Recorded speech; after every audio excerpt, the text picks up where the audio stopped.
डॉक्टरांनी हात मागे घेतला. मशीनवरची सरळ रेषा स्थिर झाली आणि त्यांनी शांत आवाजात सांगितलं, आता काहीच उरलेलं नाही. संपूर्ण कुटुंब कोसळलं होतं. पण त्या आईने हार मानली नाही. ती मुलाच्या कानाजवळ गेली आणि थरथरणाऱ्या आवाजात फक्त एकच नाव घेतलं, श्री स्वामी समर्थ. आणि पुढच्या काही सेकंदात जे घडलं ते पाहून डॉक्टरही स्तब्ध झाले. सकाळ साधीच होती. घरात रोजसारखी धावपळ चालू होती. स्वयंपाकघरातून फोडणीचा सुगंध येत होता आणि अंगणात छोटा आरव चेंडू घेऊन खेळत होता.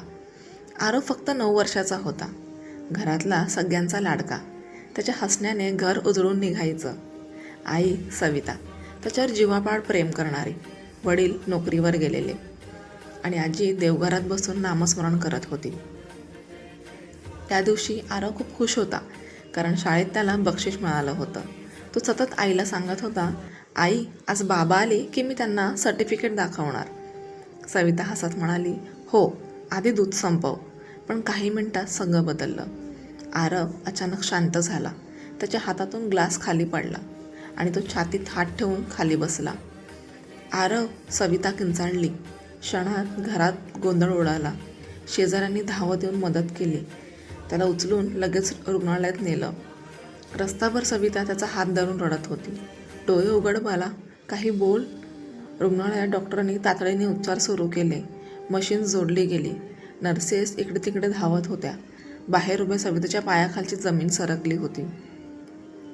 आजी फक्त जप करत होती. श्री स्वामी समर्थ महाराजांचा नामस्मरण करत होती. काही वेळाने डॉक्टर बाहेर आले. त्यांच्या चेहऱ्यावर गंभीर शांतता होती. हृदयाचा तीव्र झटका आहे. स्थिती खूप नाजूक आहे. सविता कोसळली. काही तास गेले. अचानक ICUमधून नर्स बाहेर आली. लवकर या. सगळे आत धावले. मशीनवरची रेषा सरळ झाली होती. डॉक्टर प्रयत्न करत होते. त्याला शॉक दिले गेले, पण प्रतिसाद नव्हता.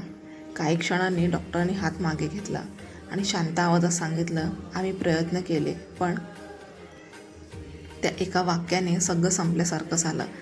वडील भिंतीला टेकून उभे राहिले. आजीचे डोळे पाण्याने भरले. पण सविता अचानक शांत झाली. ती हळूच पुढे गेली. डॉक्टर बाजूला झाले. तिने मुलाच्या कानाजवळ चेहरा नेला आणि थरथरणाऱ्या आवाजात म्हणाली, आरव, आई आली आहे. श्री स्वामी समर्थ म्हण बाळा. तिने पुन्हा कानात म्हटलं, श्री स्वामी समर्थ.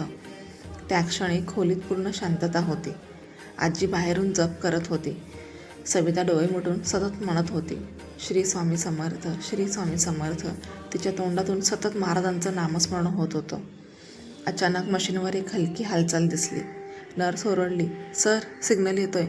डॉक्टरांनी पटकन स्क्रीनकडे पाहिलं. एक हलका हार्टबीट दिसला. पुन्हा. आणखी एक क्षणात सगळे पुन्हा सक्रिय झाले. ऑक्सिजन वाढवला गेला. मॉनिटरवर हार्टबीट स्पष्ट दिसू लागला. डॉक्टरांच्या चेहऱ्यावर अविश्वास होता. काही मिनिटांनी आरवच्या बोटांची हालचाल झाली. सविता रडतच त्याचा हात धरून म्हणाली, बाळा. थोड्या वेळाने आरवने डोळे उघडले. पहिला शब्द आई.